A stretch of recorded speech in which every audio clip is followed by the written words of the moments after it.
ସାଧାରଣତଃ କୁନ୍ଦୁରି ପ୍ରାୟ ଲୋକଙ୍କୁ ଭଲ ଲାଗେନି, ଆଉ ସେଇ ଭିତରୁ ମୁଁ ବି ଜଣେ ଥିଲି।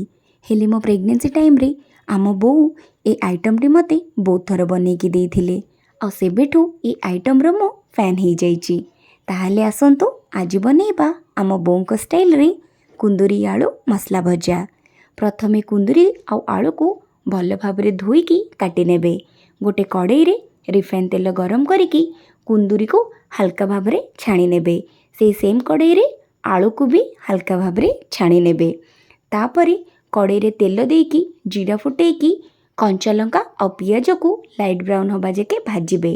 ତାପରେ ସେଥିରେ ଅଦା ରସୁଣ ପିଆଜର ପେଷ୍ଟ, ହଳଦୀ ପାଉଡ଼ର, ଲଙ୍କା ପାଉଡ଼ର ଆଉ ଗରମ ମସଲା ଦେଇକି ଟିକେ ଏପଟ ସେପଟ କରିବେ। ଆଉ ଟମାଟୋକୁ ଗ୍ରେଟ୍ କରିକି ପକାଇବେ, ଟେଷ୍ଟଟା ତା'ର ଭଲ ଆସିବ।